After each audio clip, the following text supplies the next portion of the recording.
24-ന്റെ ജനകീയ വാർത്താ നിരത്തിലേക്ക് എല്ലാ പ്രേക്ഷകർക്കും സ്വാഗതം. ജനങ്ങൾ നേരിടുന്ന പ്രശ്നങ്ങളും പ്രതിസന്ധികളും പ്രേക്ഷകരിലേക്ക് എത്തിക്കാനും അതിന് പരിഹാരം നിർദ്ദേശിക്കാനുമുള്ള ജനകീയ വാർത്താ നിരമാണ് പൊതുജനം കഴുതല സാർ. അപ്പോൾ പതിവുറപ്പുണ്ട്, ഇനിയും ഉണ്ടാകും 24-ന്റെ വാർത്താ ഇടപെടൽ ജനകീയ വിഷയങ്ങൾ. തുടങ്ങാം. പൊതുജനം കഴുതല സാർ.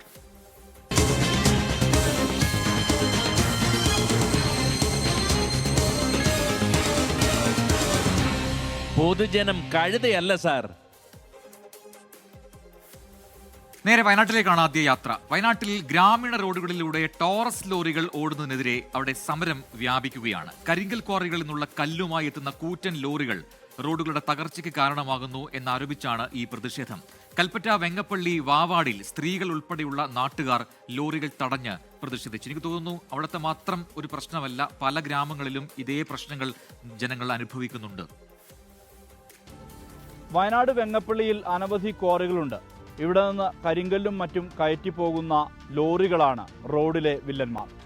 റോഡ് തകരുന്നത് മൂലം ജനങ്ങൾ കടുത്ത പ്രതിഷേധമാണ് ഉയർത്തുന്നത്. പല വീടിൻ്റെ മതിലുകളും തിണ്ടുകൾ വരെ ഇടിഞ്ഞു വീഴാൻ സാധ്യതയായിട്ടാണ് ഇപ്പം നിൽക്കുന്നത് ഈ ഓവർലോഡ് കാരണം. അതുമായി ബന്ധപ്പെട്ട് 2023 സെപ്റ്റംബർ 22 വയനാട് ജില്ലാ കളക്ടർക്ക് ഞാൻ പരാതി സമർപ്പിച്ചിട്ടുള്ളതാണ്. എന്നാൽ നാളെ ഇതുവരെയായിട്ടും അതിനൊരു ആക്ഷനോ കാര്യങ്ങളോ ഇന്ന് വരെ ഉണ്ടായിട്ടില്ല എന്നതാണ്. ദുരിതമയമാണ് ഈ പാതയിലൂടെയുള്ള യാത്ര. വേനലായാൽ പൊടിശല്യം, മഴ പെയ്താൽ ചെളിക്കുളം.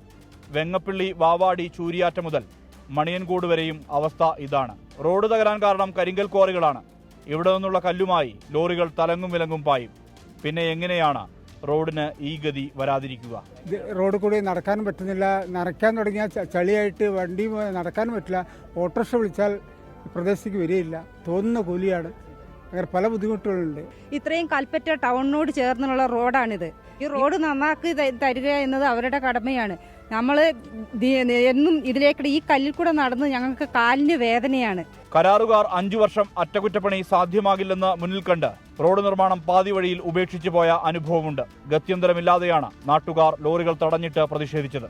നമ്മളൊരു ഓട്ടോ വിളിച്ചാൽ വരില്ല. രാവിലെ വിളിച്ചാൽ ഈ റോഡ് കടന്ന് അവരെ ഞൊടിച്ചിലും ചീത്തയൊക്കെ കേൾക്കണം. അതും തോന്നുന്ന പൈസയാവും. ചിലർ 350 വാങ്ങും, ചിലർ 400 വാങ്ങും. പല പൈസയാണ്.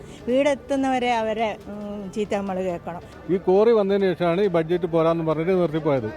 അപ്പോൾ ഇപ്പോൾ വർഷം 3 കഴിഞ്ഞ് ഈ അവസ്ഥയിലാണെങ്കിൽ ഞങ്ങൾ ജീവിക്കുന്നതിനുള്ള റിപ്പോർട്ട് ചെയ്യുക. കഴിഞ്ഞ ദിവസം ചൂരിയാറ്റ മേഖലയിലെ നാട്ടുകാരും ലോറികൾ തടഞ്ഞിരുന്നു. റോഡ് നിർമ്മാണം കഴിഞ്ഞിട്ട് മതി ക്വാറികളിൽ നിന്നുള്ള വൻ ലോറികളുടെ ഓട്ടമെന്ന് നാട്ടുകാർ. അതുവരെയും ലോറികൾ പോകുന്നത് തടയാൻ തന്നെയാണ് പ്രദേശവാസികളുടെ തീരുമാനം. മനു ദാമോദരനൊപ്പം സുർജിത് അയ്യപ്പത്ത്, 24 വയനാട്. പൊതുജനം കഴുതയല്ല സാർ. എന്തായാലും ഭാരവാഹനങ്ങൾ പോകുന്നത് കൊണ്ടാണ് റോഡ് ചിലയിടങ്ങളിലൊക്കെ തകർന്നു പോയിരിക്കുന്നത് എന്നതൊരു വസ്തുതയാണ്. പക്ഷേ ഇത് ഈ വാഹനങ്ങൾ പോകുന്നത് അത് തടയാനോ അല്ലെങ്കിൽ അതിൽ നിയന്ത്രണം കൊണ്ടുവരാനോ ആരും ശ്രമിക്കുന്നില്ല. അതുകൊണ്ട് തന്നെ ഈ തകർന്ന റോഡുകൾ പുനർനിർമ്മിക്കുന്നതിൽ ഈ കരാറെടുക്കാൻ പോലും ഈ ആരും തയ്യാറാകുന്നില്ല എന്നതൊരു വസ്തുതയായിട്ട് മാറിയിട്ടുണ്ട്. അതിനെക്കുറിച്ച് നാട്ടുകാർക്ക് പരാതിയുണ്ട്. കേൾക്കാം.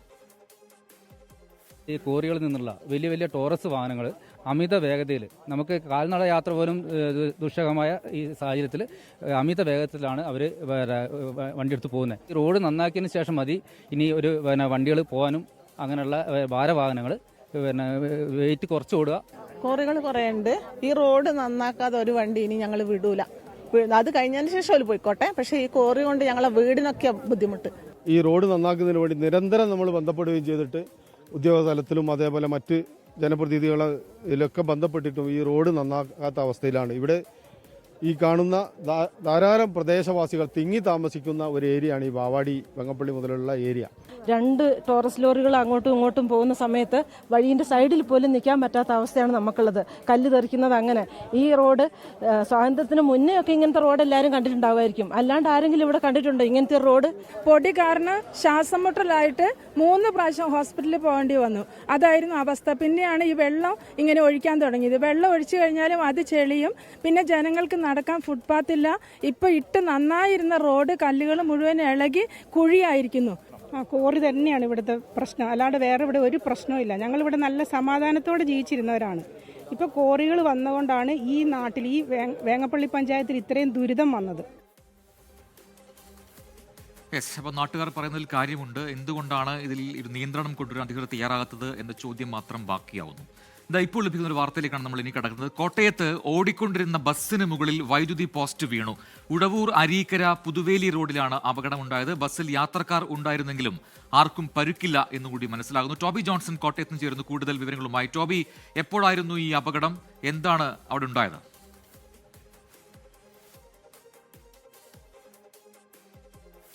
യെസ്, ടോബി ജോൺസൺ അല്പസമയത്തിനകം ഇതിന്റെ കൂടുതൽ വിശദാംശങ്ങൾ നൽകും. ഈ ദൃശ്യങ്ങളിൽ കാണുന്നത് പോലെ ഈ ബസ്സാണ് അപകടത്തിൽപ്പെട്ടത്. വൈദ്യുതി പോസ്റ്റ് ബസ്സിന് മുകളിലേക്ക് വീഴുകയായിരുന്നു. എന്താണ് അങ്ങനെ പോസ്റ്റ് ഒടിഞ്ഞു വീഴാൻ ഇടയായത്? അതിനെക്കുറിച്ചൊക്കെയുള്ള വിവരങ്ങൾ അറിയേണ്ടതുണ്ട്. ആ ബസ്സിൽ യാത്രക്കാരുണ്ടായിരുന്നു, പക്ഷേ മറ്റ് അപകടങ്ങളൊന്നും ഉണ്ടായില്ല എന്നതാണ് ആശ്വാസ വാർത്തയാകുന്നത്. ഉഴവൂർ അരീക്കര പുതുവേലി റോഡിലാണ് ഈ അപകടം ഉണ്ടായത്.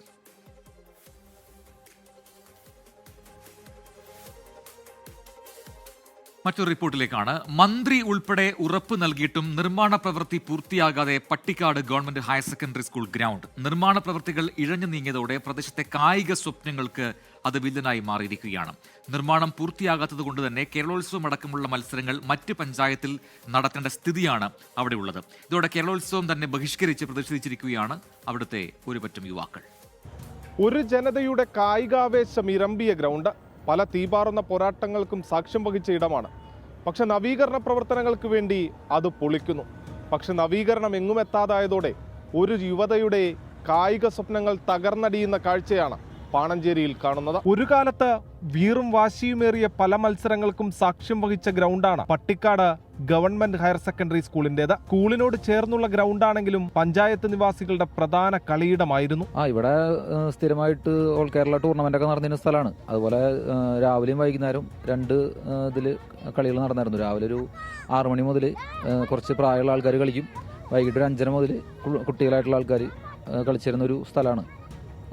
അതും ഈ പഞ്ചായത്തിൽ വേറെ ഗ്രൗണ്ട് ഇല്ലാത്തതുകൊണ്ട് ഒരുവിധം എല്ലാ ഭാഗത്തുനിന്നും ആൾക്കാർ വന്ന് പങ്കെടുത്ത് അത്യാവശ്യം നല്ല രീതിയിൽ കളികൾ പോയിരുന്ന ഒരു സ്ഥലമാണ്. 3 വർഷങ്ങൾക്ക് മുൻപ് നവീകരണ പ്രവർത്തികൾക്ക് വേണ്ടി ഗ്രൗണ്ട് പൊളിച്ചു. ഗ്രൗണ്ടിന് നടുവിൽ വലിയ തോതിൽ മൺകൂനകൾ നിക്ഷേപിച്ചു. നിർമ്മാണ പ്രവർത്തികൾ എങ്ങും എത്താതായതോടെ കളിയിടം തന്നെ നഷ്ടമായി. കാടുമൂടിയ നിലയിലാണ് ഇന്ന് ഈ കളിസ്ഥലം. ഇവിടെ ഒരു ക്യാമ്പ് ഉണ്ടായിരുന്നു, ഫുട്ബോളിൻ്റെ അല്ലാതെ ഈ റിക്രൂട്ട്മെന്റിന്റെ ആർമി റിക്രൂട്ട്മെന്റിന്റെ ഒരു ക്യാമ്പ് ഉണ്ടായിരുന്നു. അതൊക്കെ നിന്നിട്ട് തന്നെ ഇപ്പോൾ വർഷങ്ങളായി ഈ ഒരു ഇത് കാരണം കൊണ്ട്. ആ ക്യാമ്പിൽ നിന്ന് ഒരുപാട് കുട്ടികൾ ആർമിയിലേക്കൊക്കെ പോയിട്ടുള്ളൊരു ഇതുണ്ടായിരുന്നു. അപ്പോൾ അതൊക്കെ നിന്നിട്ട് ഒരു 3 വർഷത്തിന് മേലെ. 3 കോടി ചിലവിലാണ് ഗ്രൗണ്ടിന്റെ പുനർനിർമ്മാണം. പക്ഷെ സർക്കാരിന്റെ സാമ്പത്തിക പ്രതിസന്ധിയെ തുടർന്ന് പണം നൽകാത്തതാണ് നിർമ്മാണ പ്രവർത്തികൾ എങ്ങുമെത്താത്തതിന് കാരണം. ഇതോടെ പഞ്ചായത്തിന്റെ കേരളോത്സവം അടക്കമുള്ള മത്സരങ്ങൾ മറ്റു പഞ്ചായത്തുകളിൽ നടത്തേണ്ട സ്ഥിതിയാണ്. കഴിഞ്ഞ വർഷം കേരളോത്സവ വേദിയിൽ മത്സരാർത്ഥികൾ പ്രതിഷേധമുയർത്തിയതോടെ ഈ വർഷത്തെ കേരളോത്സവം നവീകരിച്ച ഗ്രൗണ്ടിലാകുമെന്ന റവന്യൂ മന്ത്രി ഉറപ്പു നൽകിയിരുന്നു. പക്ഷേ ഇക്കുറിയും നിർമ്മാണം പൂർത്തിയാകാതായതോടെ കേരളോത്സവത്തിന്റെ ഭാഗമായുള്ള ഫുട്ബോൾ മത്സരം തന്നെ ബഹിഷ്കരിച്ചു പാണഞ്ചേരിയിലെ യുവാക്കൾ. 3 പഞ്ചായത്ത് മേള, അത് കേരളോത്സവം എന്ന് പറഞ്ഞ പരിപാടി 3 വർഷമായിട്ട് ഇവിടെ നടത്തിയിട്ടില്ല. ഇപ്രാവശ്യം ഇവിടെ നടത്താമെന്നാണ് കഴിഞ്ഞ പ്രാവശ്യമൊക്കെ നമുക്ക് കിട്ടിയിട്ടുള്ള ഉറപ്പുണ്ടായിരുന്നത്.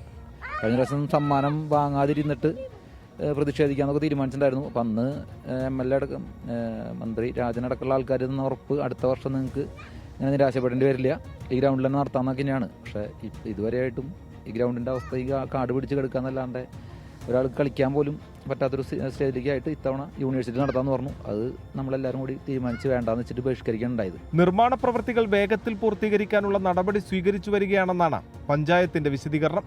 ഗ്രൗണ്ടിന് മുകളിൽ ഇരുൾ വീഴുകയാണ്. അതുപോലെ തന്നെ ഒരു ജനതയുടെ കായിക സ്വപ്നങ്ങൾക്ക് മുകളിൽ ഇരുളടയുകയാണ് ഇവിടെ.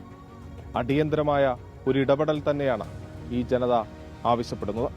തൃശ്ശൂരിൽ നിന്നും സൂരജ് ജി, 24. പൊതുജനം കഴുതയല്ല സാർ. വലിയ സ്വപ്നങ്ങളും പ്രതീക്ഷകളും തന്നെയാണ് ആ നാട്ടുകാർക്കൊക്കെ ഉണ്ടായത്. കാരണം 3 കോടി രൂപ ചെലവിലാണ് ആ ഗ്രൗണ്ടിന്റെ പുനർനിർമ്മാണം ഉള്ളത്. പക്ഷേ നിർമ്മാണ പ്രവൃത്തികൾ ഇപ്പോഴും ഈ ഒച്ചു ഇഴയുന്ന വേഗത്തിലാണ് മുന്നോട്ട് പോകുന്നത്. അതാണ് അവരെല്ലാം വലിയ സങ്കടത്തിലാക്കിയിരിക്കുന്നത്. ഇനിയുമുണ്ട് ചില ആക്ഷേപങ്ങൾ പറയാൻ നാട്ടുകാർക്ക്, അത് കേൾക്കാം. ഗ്രൗണ്ടിൻ്റെ അവസ്ഥ എങ്ങനെയാണ്? എത്രയും പെട്ടെന്ന് ഇതൊന്ന് ചെയ്ത് കഴിഞ്ഞാൽ കളിക്കാനും പിന്നെ സ്കൂളിലെ കാര്യങ്ങൾക്കൊക്കെ ഉപകാരപ്രദമായിരിക്കും. അല്ല, ഗ്രൗണ്ട് നന്നാക്കി എത്രയും പെട്ടെന്ന് കിട്ടാന്നുള്ളതാണ് സ്കൂളിലും മറ്റുള്ളത്. 3 വർഷത്തോളമായി നമുക്കിവിടെ കളിയും കാര്യങ്ങളൊന്നും ഇല്ലാണ്ട് നടക്കുന്നത്. അപ്പോൾ നമുക്ക് വേണ്ടി പുറത്തുനിന്ന് കളിക്കുന്നവർക്ക് മാത്രമല്ല, അവിടെ സ്കൂളിലുള്ള പിള്ളേർക്കും സ്പോർട്സ് കാര്യങ്ങളൊന്നും നടക്കണില്ല. ഒക്കെ യൂണിവേഴ്സിറ്റി ഗ്രൗണ്ടിലും വേറെ സ്കൂളിലും കാര്യങ്ങളൊക്കെ ആയിട്ടാണ്. ഫുട്ബോൾ, ക്രിക്കറ്റ് എന്നുള്ള ഒറ്റ ക്യാമ്പ് പോലും നടക്കണില്ല ഇവിടെ. ഇപ്പോൾ വെറുതെ ഒരു ശൂന്യമായിട്ട് ഇവിടെ കിടക്കാണ്. പെട്ടെന്ന് നന്നാക്കി കിട്ടണമെന്ന് ആഗ്രഹമുണ്ട്. ആവശ്യമുണ്ട്. കാരണം ഇത് ഞാൻ ഇവിടെ 10ാം ക്ലാസ്സിൽ പഠിക്കുമ്പോൾ തൊട്ട് ഈ ഗ്രൗണ്ട് ഇങ്ങനെ കിടക്കണതാ. ഇതിപ്പോൾ ഞാൻ +2 കഴിഞ്ഞു. അപ്പോൾ ഒരു 3 കൊല്ലത്തിൻ്റെ അടുത്ത് അതിൻ്റെ ഇതിങ്ങനെ കിടക്കണു. ഞങ്ങൾ ഇപ്പോൾ എന്നും കാലത്ത് വന്ന് കളിച്ചിട്ടുണ്ടായിരുന്ന ഗ്രൗണ്ടാണ്. ഇതിപ്പോൾ ഇങ്ങനെയായിട്ട് കുറേ നാളായി. അപ്പോൾ ഇത് ശരിയാക്കണം എന്ന് നല്ല ആഗ്രഹമുണ്ട്. അതുപോലെ ഇവിടെ പഞ്ചായത്ത് മേളയും വേറെ വേറെ സ്ഥലങ്ങളിലാണ് നടക്കണേ. അപ്പോൾ അത് നടക്കാത്തതിനും ഒരു കുഴപ്പമുണ്ട്. അതന്നെ. മറ്റൊരു റിപ്പോർട്ടിലേക്കാണ്. ലക്ഷങ്ങൾ മുടക്കി നവീകരിച്ച തിരുവനന്തപുരം കൊത്തളം ഗസ്റ്റ് ഹൗസ് 4 വർഷത്തിനുള്ളിൽ തകർന്നു. കെട്ടിടത്തിലെ സീലിംഗുകളും ഫാനും വരെ സാമൂഹ്യ വിരുദ്ധർ നശിപ്പിച്ച നിലയിലാണ്. കോർപ്പറേഷൻ തിരിഞ്ഞു നോക്കാറ് പോലും ഇല്ല എന്ന് നാട്ടുകാർ പറയുന്നു. എൻ്റെ പിന്നിൽ കാണുന്നതാണ് പൗരാണികമായി കൂടി പ്രാധാന്യമുള്ള കൊത്തളം ഗസ്റ്റ് ഹൗസ്. 40 ലക്ഷം രൂപ മുടക്കി 2021 ഈ ഗസ്റ്റ് ഹൗസ് നവീകരിച്ചത്. 4 വർഷം പിന്നിടുമ്പോൾ ഈ ഗസ്റ്റ് ഹൗസിൻ്റെ അവസ്ഥ അതൊന്ന് കാണേണ്ടതാണ്.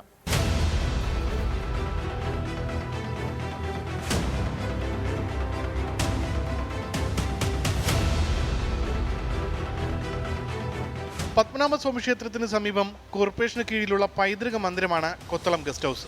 രാജഭരണകാലത്ത് കോട്ടയുടെ പടിഞ്ഞാറേ വാതിലിനും തെക്കേ വാതിലിനും ഇടയിലുള്ള നിരീക്ഷണ കേന്ദ്രമായിരുന്നു ഇവിടം.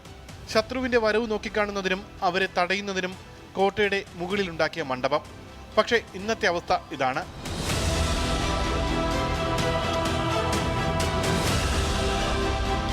രാത്രിയായാൽ സാമൂഹ്യ വിരുദ്ധരുടെ വിഹാര കേന്ദ്രമാണ് സ്ഥലം.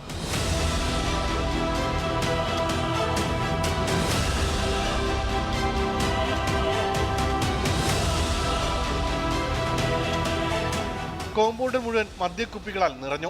2-3 പ്രാവശ്യം നമ്മൾ മേയറെ ശ്രദ്ധയിൽപ്പെടുത്തിയിട്ടുണ്ടായിരുന്നു. കാരണം നമുക്ക് തന്നെ ഇത് ബുദ്ധിമുട്ടാണ്. കാരണം അതിലൊക്കെ താമസിക്കുമ്പോഴേ ആൾക്കാർ കയറി വരുന്നു. രാത്രി പെണ്ണുങ്ങളെയും കൊണ്ട് ആൾക്കാർ വരുന്നുണ്ട്. പട്ടികളുടെ ശല്യമാണ്. കാടും പിടിച്ചടങ്ങുന്ന ജന്തുക്കൾ എല്ലാം അത് ഭയങ്കര ബുദ്ധിമുട്ടാണ്. സീലിംഗ് ഇളക്കിക്കൊണ്ട് പോയിട്ടുണ്ട്, ഫാൻ ഇളക്കിയിട്ട് പോയിട്ടുണ്ട്. ഒരുപാട് സാധനങ്ങൾ നഷ്ടമായിട്ടുണ്ട് ഇവിടെ നിന്ന്. നമ്മൾ മേയറിൻ്റെ ശ്രദ്ധയിൽപ്പെടുത്തിയിട്ടുണ്ട്.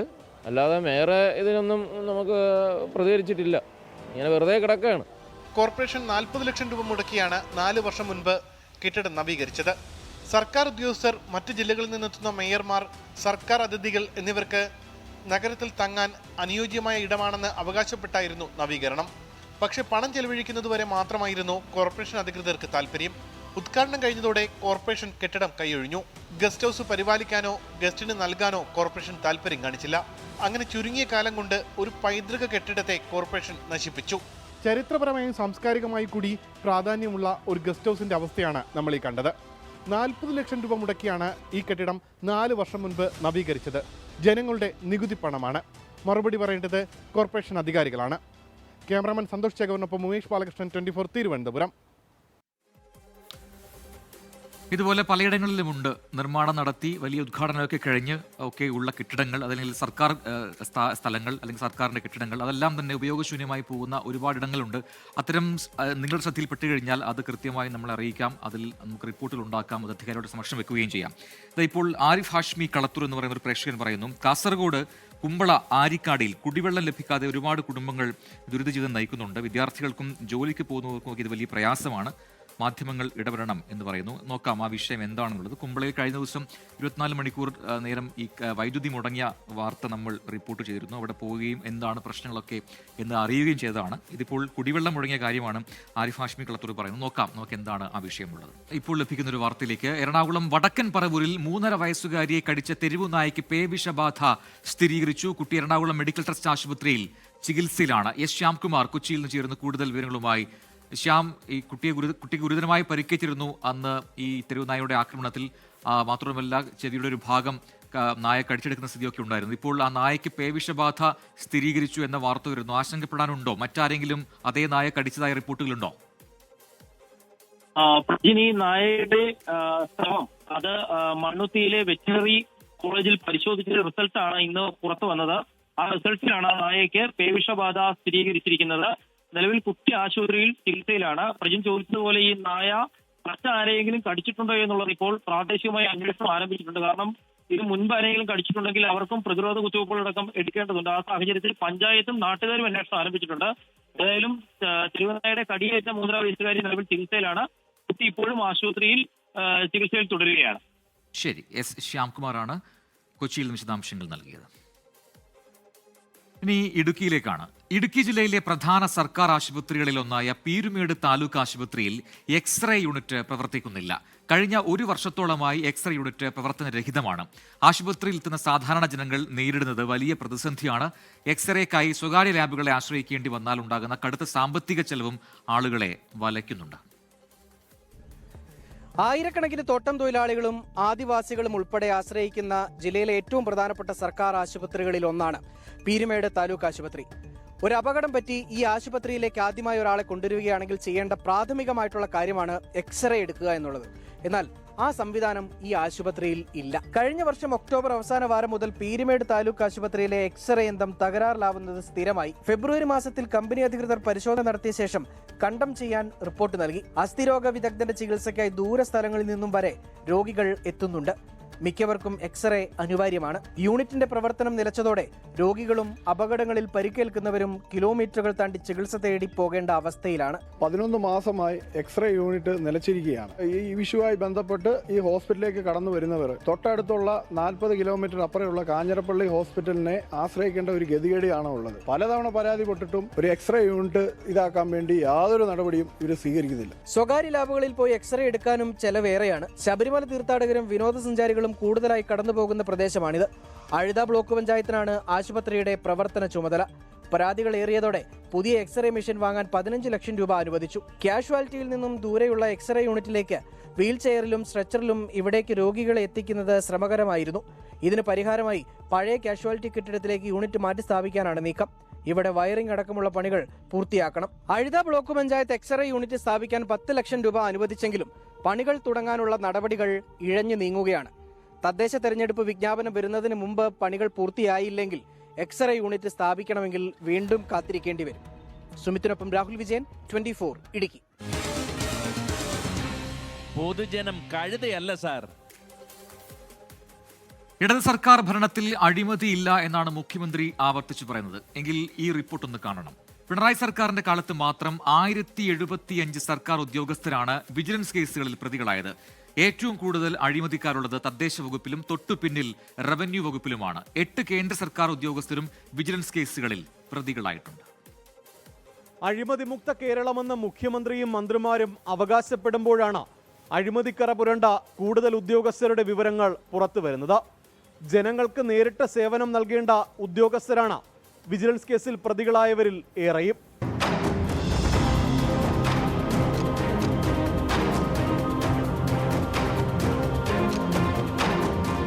അഴിമതി ഇല്ലാതാക്കാൻ സംസ്ഥാനത്ത് പല അന്വേഷണ ഏജൻസികളും നിലവിലുണ്ടെങ്കിലും ഇവയൊന്നും തങ്ങൾക്ക് ബാധകമല്ലെന്ന മട്ടിലാണ് ഒരു വിഭാഗം സർക്കാർ ഉദ്യോഗസ്ഥർ.